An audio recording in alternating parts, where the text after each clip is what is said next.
마태복음 18장 1절에서 4절. 교독하겠습니다. 그때의 제자들이 예수께 나와 이르되 천국에서는 누가 크니이까? 이르시되 진실로 너희에게 이르노니 너희가 돌이켜 어린아이들과 같이 되지 아니하면 결단코 천국에 들어가지 못하리라.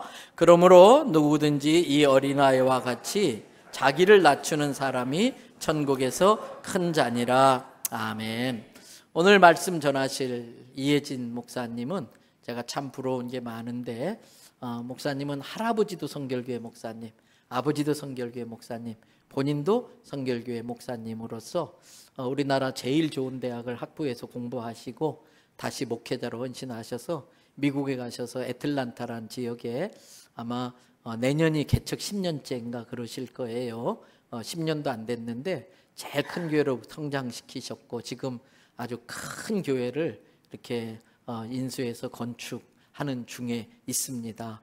여기저기에서 막 강사로 많이 다니시는데 마침 부산에 수영록교회, 호동원교회에 또 강의도 있고 하셨는데 연락 주셨길래 인사하러 오신다고 그러길래 인사만 할 게 아니라 와서 말씀으로 은혜를 나누어 달라고 이렇게 각별히 모셨습니다. 오전에 제가 2부 예배 때 설교한 것처럼 저보다 설교를 1000배, 10,000배는 더 잘하시고요. 또 중요한 건요, 영화배우처럼 생겼어요. 어려운 여건에서 정말 목회하느라고 애쓰셨고 앞으로도 하나님 나라와 또 세계 열방을 위해 크게 쓰임받게 헌신해 달라고 우리 제목은 내가 아니어도란 제목인데 목사님 박수로 모시겠습니다.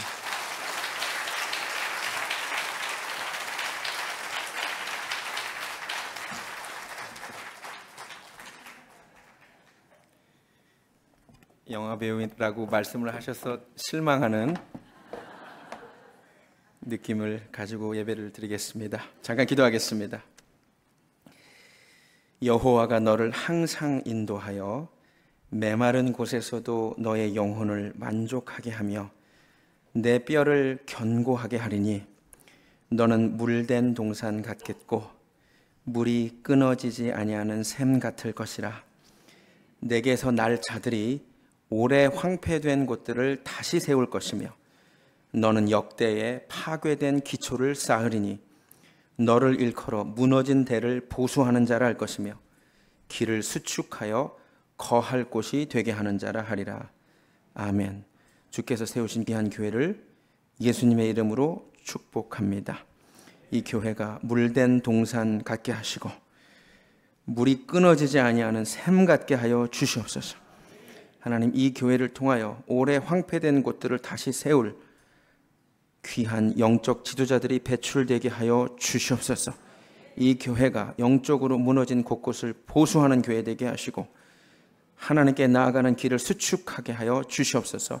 귀한 목사님과 사모님, 귀한 성도님들 주님의 이름으로 축복하며 이 시간 부족한 종 세우셨는데 전하는 자와 듣는 자가 다 은혜 받게 하여 주시옵소서.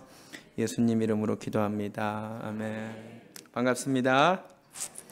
시댁 같은 교회가 아니라 친정 같은 교회, 생존형 교회가 아니라 기관차와 같이 달려가는 교회, 이런 교회가 부산 땅에 있다는 것이, 특별히 우리 교단 교회가 있다는 것이 자랑스럽습니다.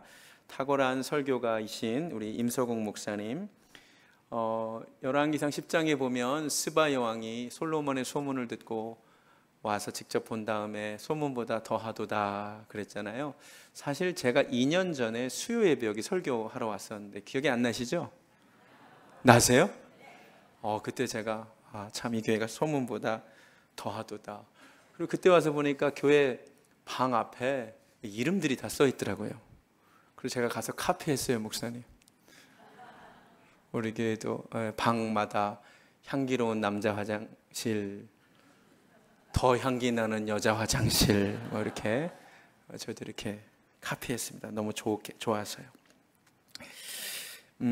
제가 부산에 금요일 날 와서 말씀하신 대로 수영로교회에서 금요 예배 설교하고 오늘 오전에 지금 포도원 교회에서 설교하고 오늘 대현 성결교회에서 설교하면서 참 감사하다는 생각이 들었습니다. 부산 땅에 이렇게 귀한 교회들이 있구나, 귀한 주의 종들이 있구나, 귀한 성도님들이 있구나, 너무 감사하더라고요. 그 에릭 와이너라고 하는 사람이 천재의 지도라는 책을 썼어요. 혹시 그 책 읽어보셨다? 들어보셨다? 오직 말씀 외에는 관심이 없죠. 이 책에 아주 흥미로운 주장을 하는데요, 무슨 얘기를 하냐면 천재가 군집하여 나타난대요. 그러면서 무슨 예를 들냐면 기원전 450년경 그리스 아테네에는 철학의 천재들이 거의 비슷한 시기에 한꺼번에 등장했다는 거예요. 소크라테스, 플라톤, 아리스토텔레스, 우리도 한 번쯤 들어본 그 사람들이 거의 비슷한 시대에 살았어요. 듣고 보니 신기하죠? 16세기 르네상스 시대에는요, 그 유명한 레오나르도 다빈치, 미켈란젤로, 라파엘로, 다 들어본 이름이죠. 보티첼리 같은 미술과 조각의 천재들이 그 피렌체라는 도시에 한꺼번에 거의 같이 살았어요. 여러분 모르셨겠지만 미켈란젤로와 레오나르도 다빈치가 그렇게 서로를 싫어했어요. 길 가다 앞에 만나면 돌아가고, 나이는 레오나르도 다빈치가 더 많았지만 18세기 오스트리아 빈에는 우리가 역시 들어본 하이든, 모차르트, 베토벤이 한꺼번에 거기 살았어요. 한번 놀랍시다. 그럼 이제 우리 교회는 우와 이럽니다. 그 말 듣고 보니까 그래요. 천재가 군집해서 한꺼번에 같은 장소에 등장한다는 거죠. 이것이 무엇을 말해주겠습니까? 천재는 만들어진다는 거죠. 천재는 만들어진다. 그러면 어떤 천재가 만들어지느냐? 플라톤이 무슨 말을 했냐면 나라에서 존중받는 것이 배출되게 되어 있대요.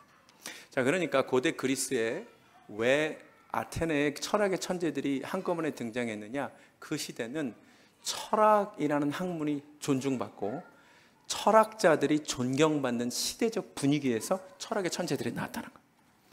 르네상스 시대에는 그림 잘 그리는 사람, 미술 잘하는 사람, 조각 잘하는 사람이 존중받았기 때문에 그런 천재들이 나왔다는 거예요. 저는 학교 다닐 때 미술이 미였는데 그럼 저는 안 되겠죠. 그 시대에 태어났으면 바보 소리 듣고 자랐겠죠. 둔재라고. 18세기 오스트리아는 음악을 잘하는 사람들이 존중받고 인정받는 분위기에서 음악의 천재들이 나왔다는 거죠. 그 말을 두고 제가 가만히 생각을 해보니까 한국교회의 기라성 같은 위대한 주의 종들이 언제 배출되었느냐. 한때 한국교회가 이런 분위기가 있었어요. 다 가난하고 못 먹는데 집에 고기 생기면 어머니가 애를 불러서 이렇게 말합니다. 얘야, 가서 목사님 갖다 드려라. 자기도 못 먹으면 애가 화가 나는 거지. 우리도 못 먹는데 고기 생겼다고 목사님 갖다 줘라. 그때 애가 무슨 생각을 하겠어요? 나도 커서 주의 종 돼야지.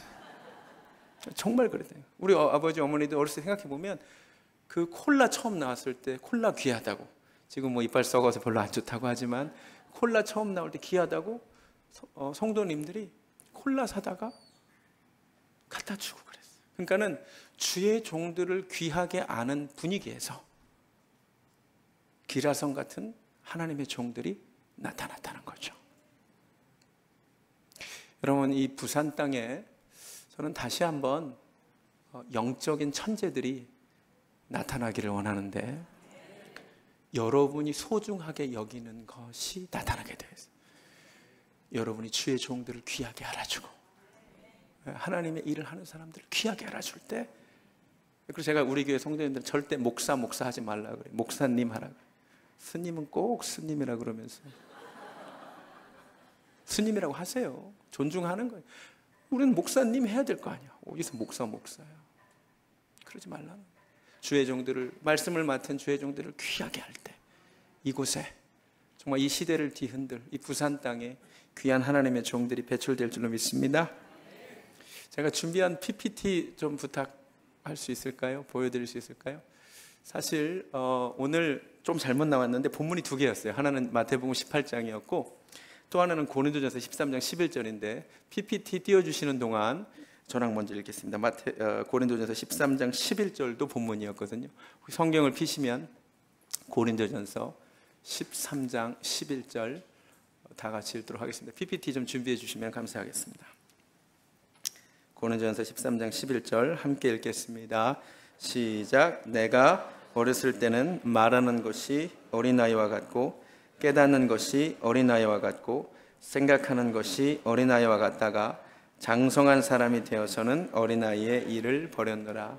마태복음 18장에서는 돌이켜 어린아이가 되라 그랬고, 마태복음 고린도전서 13장에서는 어떻게 보면 정반대의 이야기가 나오죠. 오늘 이 이야기를 하려고 합니다. 혹시 PPT 준비됐나요? 오늘 이거 준비돼야 되는데 제가 동화책을 읽어줄 거거든요. 꼭 제가 임석훈 목사님께 드렸는데 확인해 주셔서 준비되는 대로 좀 띄워주시면 감사하겠습니다. 서광원이라는 사람이 이런 말을 했어요. 숲에 어린 나무가 없다면 그 숲은 죽어가고 있는 것이다. 제 아무리 낙낙장송이 우거졌다 해도 어린 묘목이 없는 숲은 미래가 없다. 미래가 없다는 것은 죽어가고 있다는 뜻이다. 마찬가지로 새싹이 없는 초원, 초등학생이 없는 나라, 뜨거운 가슴을 지닌 젊은 사원들이 없는 조직은 죽어가고 있다. 그런 면에서 대한민국이 매우 걱정입니다. 저는 미국 살지만 여전히 한국 뉴스를 즐겨보는데 출산율 세계 최저인 나라. 우리 믿는 자들이라도 달랐으면 좋겠는데 달라 보이지가 않아요. 사실 어떻게 보면 하나님께서 민족 복음화의 절호의 기회를 주신 거거든요.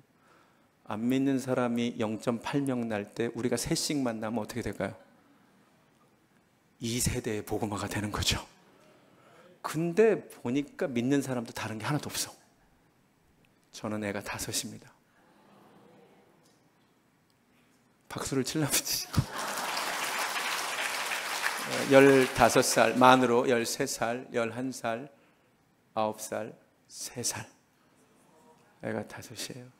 또 가슴으로 낳았냐 물어보는데 다 제가 아니라 우리 아내가 다 낳았어요. 근데 지금 대한민국에 어린아이가 없어지고 있다는 거죠. 너무 슬픈 일입니다. 근데 오늘 어린아이와 관련된 두 가지 말씀이 겉으로 보면 모순되는데 사실 같은 이야기거든요. 마태복음 18장에서는 아까 뭐라 그랬냐면 돌이켜 어린아이가 되라. 그다음 하나씩 좀 넘겨주실래요? PPT 좀. 네, 우리에게 미래가 있으니까 넘어가시고 그다음 고린도전서 13장에서는 어린아이의 일을 버리라. 얼핏 보면 이 두 가지는 모순되는 것처럼 보입니다. 그런데 모순된 것이 아니고 영어 성경을 보면 분명히 구별되는데 돌이켜 어린아이가 되라는 영어로 be childlike, 정말 아이들처럼 되라지만 어린아이의 일을 버리라는 discard childish, 그러니까 유치한 일들을 버리라고 되어 있습니다. 그러니까 우리는 돌이켜 어린아이와 같이 되어야 하지만 어린아이들이 하는 유치한 일은 버려야 될 줄로 믿습니다. 근데 돌이켜 어린아이가 되라는 게 도대체 무슨 말일까요? 그게 순수해지라는 말일까요? 저의 설교를 좀 잘 따라와 주시고 하나씩 넘겨주시면 좋겠네요. 순수해지라는 말일까요? 어린아이가 되라는 말이 얼핏 생각하면 그런 것 같습니다. 어린아이는 되게 순수하잖아요. 사도행전 12장을 보면 이런 이야기가 나와요. 교회 지도자인 베드로가 옥에 갇혀 있죠. 근데 이미 야고보는 처형을 당했고 베드로는 내일 처형을 당할 예정입니다. 그때 성도들이 모여서 기도하고 있죠. 여러분, 임석훈 목사님이 복음을 전하다가 감옥에 갇히면 뭐라고 기도하실래요? 순교하게 해달라고? 풀어달라고 기도해 주세요. 아멘. 아마 베드로가 갇혔으니까 이 성도들도 풀어달라고 기도했던 것 같아요. 기적이 일어나죠. 정말 하나님이 천사를 보내서 옥문이 흔들리고 정말 묶고 있던 것들에서 자유롭게 돼가지고 베드로가 제 발로 걸어 나와요. 그리고는 성도들이 기도하는 곳을 찾아가죠. 이런 이야기 성경에 있는 거 아세요? 근데 로데라고 하는 아이가 베드로가 문을 두드리는 소리를 듣고 나와요. 근데 들어보니까 베드로 목사님이야. 너무 기뻐서 애가 문을 열어야 되는데 미처 열지 못하고 달려 들어가서 말합니다. 집사님들 이제 그만 기도하세요. 할렐루야. 하나님이 우리 기도를 들어주시고 베드로 목사님 풀어주셨어요. 할렐루야. 그랬더니 어른들이 뭐라 그래요? 미친 거 아니야? 지금 뭐 하고 있었죠? 기도하고 있었잖아. 베드로 목사님 풀어달라고 기도하고 있었잖아. 근데 막상 풀어줬다고 하니까 뭐라 그래요? 미쳤다는 거예요. 기가 막히죠. 그러니까 여자아이가 힘써서 말, 아니에요. 진짜라니까요. 참말이에요. 그랬더니 어른들이 뭐라 그래요? 천사겠지. 굉장히 중요한 본문입니다. 왜 주님께서 돌이켜 어린아이가 되라고 했는지 생각할 수 있는 본문이죠. 어른들은 기도는 해요. 믿습니다. 세게 기도해요. 사실 믿지 않아요. 그런 일이 정말 벌어질 거라고 기대하지 않아요. 근데 이 아이는 진짜 믿고 기도했던 것 같아. 그러니까 진짜 믿고 기도했으니까 바깥에 베드로 목소리가 들리니까 하나님께서 정말 내 기도를 들어주셨구나 생각을 한 거죠. 여러분, 우리도 한때 이 로데처럼 순수한 믿음을 가졌던 때가 있었어요. 어린아이와 같은 믿음을 가졌던 때가 있었어요. 그런데 지금 예수 믿은 지 5년 되고 10년 되고 20년 됐는데 너무 어른이 돼버렸어요. 기도하지만 잘 믿지 않아요. 돌이켜 어린아이가 되는 은혜가 있기를 주님의 이름으로 축원합니다. 그런데 문제는 분명히 돌이켜 어린아이가 돼서 순수하게 믿어야 하지만 오늘 마태복음 18장만 가지고 얘기하면 예수님이 순수한 믿음을 가지라라고 얘기하신 건 아니라는 거예요. 사도행전 12장에서는 어린아이처럼 순수한 믿음을 가져야 된다는 적용이 가능하지만 마태복음 18장만 가지고 얘기하면 오늘 예수님께서 뭐라고 하셨냐면 18장 4절만 혹시 보여줄 수 있는지 모르겠는데 누구든지 이 어린아이와 같이 자기를 낮추는 사람이 천국에서 큰 자니까 어린아이와 같이 되라고 했습니다. 그렇다면 오늘 예수님의 1차적 의도는 어린아이처럼 순수하게 믿어라는 아니고, 물론 어린아이처럼 순수하게 믿어야 되지만 어린아이처럼 자기를 낮춰야 한다는 것이 예수님의 초점이네요. 영어 성경에도, 죄송해요, 제가 미국에서 갖고 그냥 영어 성경 보여주시면 humble himself, 그러니까 이게 자기를 겸손하게 하다는 뜻이거든요. 어린아이가 겸손하대요. 이게 무슨 말일까? 어린아이처럼 겸손하다는 건 도대체 무슨 의미일까? 이 말을 이해하기 위해서는 성경이 말하는 겸손과 세상이 말하는 겸손을 구분할 필요가 있습니다. 세상이 말하는 겸손은 이런 거죠. 아, 누가 당신 뭐 똑똑하다 그러면 아니에요. 이게 이제 세상이 말하는 겸손이죠. 교만은 잘난 척하는 거죠. 그런데 성경이 말하는 겸손은 비슷하지만 조금 달라요. 성경이 말하는 최고의 교만이 뭔지 아세요? 하나님 없이 내가 살 수 있다는 거예요. 그게 성경이 말하는 최고의 교만입니다. 그러면 성경이 말하는 겸손은 뭐예요? 나는 하나님 없이는 아무것도 할 수 없다는 게 성경이 말하는 겸손이에요. 그런 면에서 어린아이는 성경이 말하는 겸손을 예표해요. 왜냐? 어린아이가 어떠냐면, 제가 애를 5을 키워봐서 잘 아는데, 우리 3살 된 막내를 가만히 보면 한시도 엄마 아빠 없이 못 살아요. 항상 엄마 아빠가 어디 있는지를 눈으로 찾아요. 놀다가도 엄마 어디 있지를 눈으로 확인하고 계속 놀아요. 엄마가 보이지 않으면 불안해져서 울기 시작해요. 항상 엄마나 아빠의 이렇게 옷을 붙잡고 살아요. 절대 혼자서 어디 가려고 하지 않아요. 3살짜리가 혼자 가려고 하지 않아요. 내가 가는 곳을 따라갑니다. 어디로 가느냐가 중요한 게 아니고 부모가 어디로 가느냐가 중요해요. 제가 신방 갈 때 우리 막내가 꼭 따라다녀요.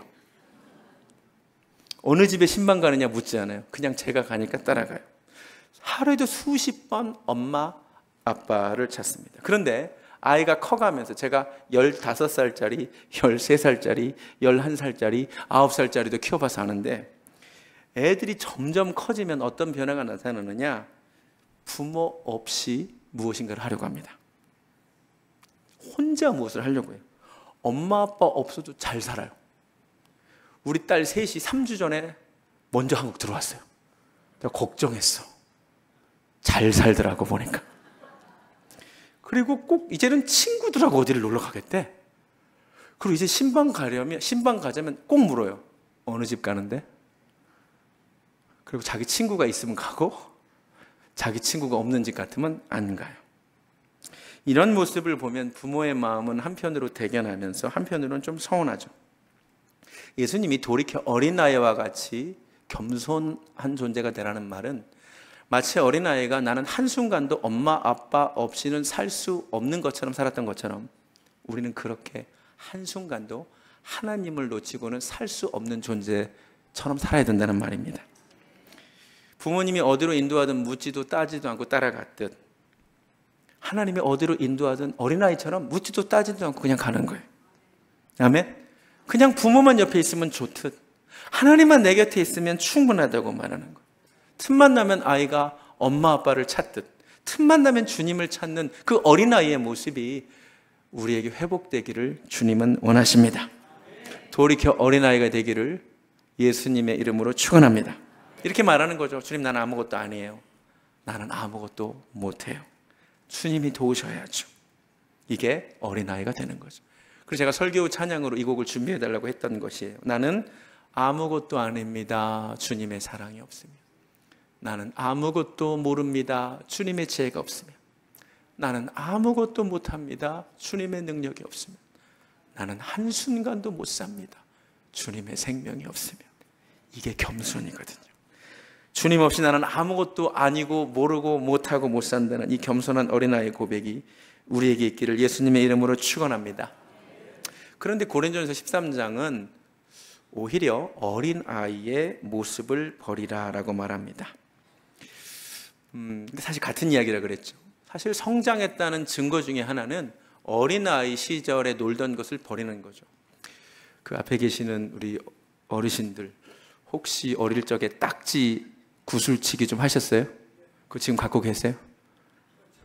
없죠. 만약 지금까지 딱지를 갖고 계시면 이상한 거예요. 성장의 증거는 어린 시절에 놀던 것은 버리는 것입니다. 우리 권사님들 어린 시절에 종이로 인형 옷 만들어 놀고 그랬지만 지금도 그거 갖고 계세요? 그러면 이제 병원 가보셔야 돼요. 당연히 어린 시절 가짜 돈 만들어서 은행놀이 했는데 지금도 그거 100만 원 갖고 있다. 그거 심각한 거예요. 내가 어렸을 때는 말하는 것이 어린아이와 같고 깨닫는 것이 어린아이와 같고 생각하는 것이 어린아이와 같다가 장성한 사람이 되면 이것들 다 버려야 된대요. 할렐루야. 오늘 성경이 어린아이처럼 말했고 어린아이처럼 깨달았고 어린아이처럼 생각하는 그 유치했던 것들을 버려야 된대요. 죄송해요. 영어를 한 번만 더 쓸게요. I spoke. 말하다가 애들처럼 말하지 말래요. 더 이상. 애들처럼 understood. 이해하지 말래요. 애들처럼 생각하지 말래요. 그럼 구체적으로 어떻게 말하는 것이 어린아이처럼 말하는 거고 어떻게 세상을 이해하는 것이 어린아이처럼 이해하는 거고 어떻게 생각하는 것이 어린아이처럼 생각하는 것일까? 제가 애를 많이 키우다 보니까 우리 집에 동화책이 많을 거 아니에요. 제가 똑같은 동화책을 5번이나 읽어줬을 거 아니에요. 최소 5명가 다 읽어줬으니까. 근데 많은 동화책 중에 와, 내가 이 책을 읽을 때마다 감탄하며 읽은 동화책이 하나 있는데 제가 내용이 너무 좋아가지고 사진을 다 찍어왔어요. 제가 지금부터 그 동화책 읽어드릴게요. 괜찮아요? 교회에서 동화책도 읽어주고 좋죠? 이 동화책 제목이 엄마 내가 다 했어요. 이 동화책에 어린아이처럼 말하고 깨닫고 생각하는 게 어떤 것이 너무 잘 나와요. 첫 번째 사진입니다. 자, 이렇게 시작해요. 쉿! 엄마랑 아가랑 코 자요. 그러니까 얘가 한 3살 정도 돼 보이죠? 3, 4살. 보니까 어린 동생이 있네. 얘가 기특해. 엄마가 동생을 재우고 있으니까 쉿! 조용하라는 거야. 다음 사진. 전화가 울렸어요. 따르릉 따르릉. 쉿! 얼마나 기특해요. 아가 깰라. 얼른 받아야지. 그리고 전화를 받아요. 기특하죠? 근데 여보세요 했더니 끊어졌네. 그리고 가요. 근데 이 아이는 모르는데 얘가 수화기를 아무 데나 놓고 간 거예요. 근데 엄마가 그 수화기를 들어다가 제자리에 놓는 모습을 이 작가가 보여주고 있는 거죠. 이 아이는 몰라요. 두 번째, 다음 사진. 띵동, 띵동, 띵동. 쉿! 엄마 깰라. 내가 얼른 나가야지. 누구세요? 그랬더니 택배 기사예요. 다음 사진. 고맙습니다. 그리고 기특하게 얘가 자기가 택배를 받아요. 그런데 택배는 받았으나 미처 문을 닫지 않고 떠난 거네요. 그런데 엄마가 나중에 이 문을 닫는 모습을 작가가 보여줘요. 이 아이는 몰라요. 그 다음, 이제 뭐하고 놀지? 얘가 얼마나 기특하냐면 혼자서 막 장난감을 갖고 놀고 혼자서 막 그림을 그려요. 너무 기특하죠? 그런데 이 아이가 아무데나 던져놓은 인형을 엄마가 제자리에 넣는 그 손을 작가가 보여줘요. 재밌죠? 그 다음, 손이 더러워졌네. 깨끗하게 씻어야지. 뽀드득 뽀드득. 기특하죠? 혼자서 손을 닦아요. 근데 가만히 보니까 얘가 물을 안 잠갔어. 근데 나중에 엄마가 들어가서 그 물을 잠그는 모습을 작가가 그려요. 이 아이는 몰라요. 그 다음, 옷이 젖었네. 갈아입어야지. 영차 얼마나 기특해요. 지가 혼자 옷을 벗고 새 옷을 입는데 단추를 잘못 낀 것 같긴 하지만 기특해요. 근데 얘가 아무렇게나 던져놓은 이 빨래를 빨래통 안에 집어넣는 엄마의 손을 작가가 보여주죠. 그 다음, 아이 배고파. 간식 먹어야지. 냠냠냠. 조리봉으로 추정되는 과자를 얘가 이렇게 먹어요. 기특하죠? 혼자서. 다 먹고 탁자에 올려놓죠. 그런데 바닥에 떨어진 그 과자 부스러기를 이렇게 빗자루로 쓸어주는 엄마의 손을 이 작가가 보여줍니다. 아이 목말라. 물 마셔야지. 근데 물이 쏟아졌어요. 어이쿠 쏟아졌네. 걸레가 어딨지 하는데, 그 다음, 이미 걸레를 들고 이 아이를 쫓아오는 엄마가 아이를 보니까 걸레를 뒤로 숨겨. 근데 얘가 엄마를 보더니, 엄마, 내가 혼자 다 했어요. 근데 엄마가 아무 말 없이, 사실 엄마가 다 도와줬는데 얘를 안아주는 모습으로 동화가 끝나요. 와, 제가 이 동화책을 읽을 때마다 너무 은혜가 되는 거예요. 이 아이는 진짜 자기가 다 한 줄 알았어요. 혼자 했어요. 혼자 밥 먹었고요. 혼자 놀았고요. 혼자 손 닦았고요. 혼자 전화도 받았어요. 근데요, 혼자 다 한 것 같은데, 진짜 혼자 한 것도 맞는데 사실 순간순간마다 엄마가 뒤치다거리를 다 해준 거예요. 제가 이 동화책을 보면서 참 은혜가 됐어요. 저게 어린아이의 말이고 어린아이의 생각이고 어린아이의 깨달음이구나. 신앙생활도 마찬가지구나. 많은 이들이 이 어린아이처럼 말하고 살아요. 내가 똑똑해서 여기까지 온 줄 알아요. 내가 그때 참 결정을 잘해서 여기까지 온 줄 알아요. 내가 참 계획을 잘 세우고 내가 준비를 잘해서 내가 진짜 다 해서 여기까지 온 줄 알아요. 그러나 여러분 인생의 순간순간 보이지 않는 주님의 손이 여러분 삶에 함께 하셨고, 그 순간순간 주님의 손이 다 뒤지다거리 해주신 거예요. 지금까지 지내온 것 주의 크신 은혜예요. 한이 없는 주의 사랑 어찌 이루 말하랴. 자나깨나 주의 손이, 그 보이지 않는 손이 항상 살펴주시고 모든 일을 주 안에서 형통하게 하신 겁니다. 어린아이가 철든다는 게 무엇이죠? 아이들이 크면서 생각이 바뀌어요. 지가 똑똑해서 여기까지 온 줄 알았는데 이제 부모가 늙고 자기가 커보니까 부모가 나 밥 차려주지 않았다면, 부모가 아침에 깨워서 나 라이드 해주지 않았다면, 부모가 용돈 주고 입혀주고 먹여주지 않았다면 내가 여기까지 못 왔다는 것을 깨달을 때 철들었다 그래. 근데 이제 이미 부모는 늙죠. 신앙생활도 마찬가지. 어린아이의 일을 버린다는 것은 이것이죠. 지가 잘나서 여기까지 온 줄 알았어. 내가 잘나서 여기까지 온 줄 알았는데 주의 손이 나와 함께 하셨구나. 주님이 순간순간 나를 도우셨고, 그걸 깨달을 때 성숙한 신앙인이 된 것입니다. 이 교회가 여기까지 오는데 내가 열심히 수고한 것 같지만 주님이 함께 하셨기 때문인 줄로 믿습니다. 제가 나누고 싶은 찬양이 하나 있는데 가사가 너무 좋아요.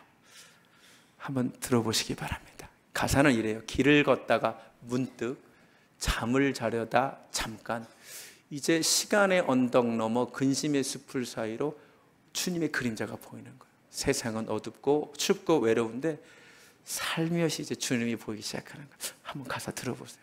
재생해 주시면 됩니다. 다음. 예, 다음 해주세요. 다음. 재생 버튼 눌러주세요.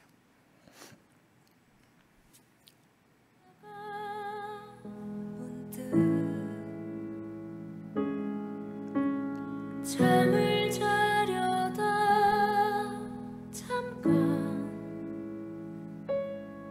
시간의 언덕 너머로 근심의 숲을 사이로 당신의 그림자 보여줘. 세상은 어두웠지만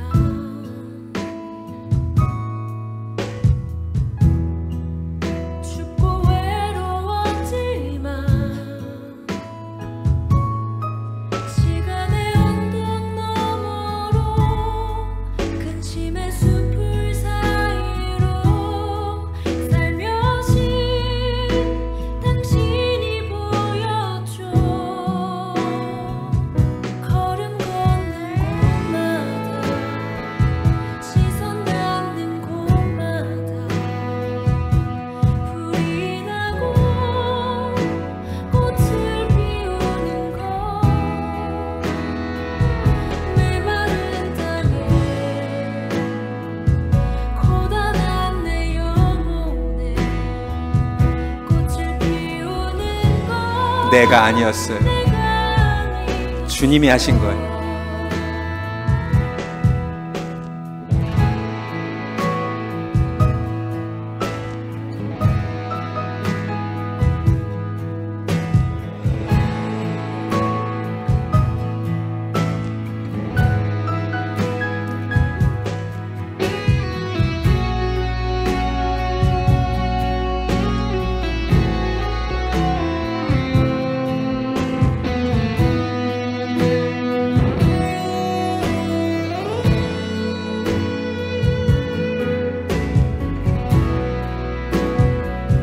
걸음 걷는 곳마다 시선 닿는 곳마다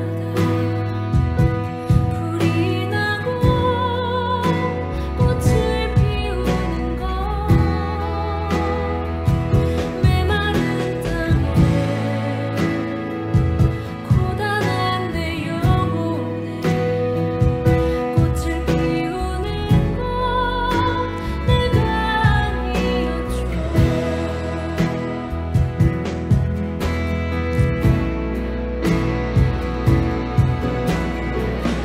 바로 당신 바로 주님 내 삶의 주인 바로 당신 바로 주님 내 삶의 설계자 바로 당신 바로 주님 내 삶의 주인 바로 당신 바로 주님 내 삶의 설계자 약속을 지키시는 분 실수하지 않으시는 하나님 바로 당신 바로 주님이셨죠.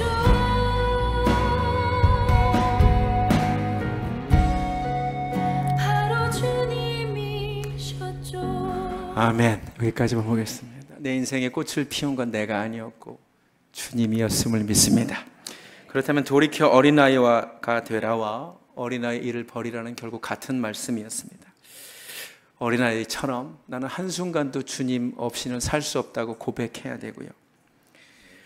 아, 다 주님이 하셨구나. 주님이 나를 여기까지 인도하셨구나. 이렇게 깨닫고 고백하는 것이 어린아이 일을 버리는 것입니다. 출애굽기 17장을 보면 이스라엘 백성들이 아말렉과 전투하는 모습이 나오는데 전쟁은 실제로 여호수아가 해요. 근데 보이지 않는 곳에 승부가 결정되죠. 모세가 손을 들면 이기고 손을 내리면 집니다. 이 사실을 여호수아는 몰라요. 근데 결국 승리하거든요. 근데 여호수아는 싸웠지 무슨 일이 벌어졌는지를 모르기 때문에 자기가 전투를 잘해서 이겼다고 착각할 수 있잖아요. 그럴까 봐 하나님이 여호와께서 모세에게 이르시되 이것을 책에 기록하여 기념하게 하고 누구의 귀에? 여호수아의 귀에 꼭 외워 들리게 하라. 너 착각하지 말라는 거야. 네가 용맹해서, 네가 전술을 잘 세워서 승리한 게 아니라는 것을 여호수아에게 똑똑히 알게 하려는 것이죠. 이 교회가 여기까지 오는데 주님이 하신 줄로 믿습니다. 앞으로도 주님이 하실 줄로 믿습니다.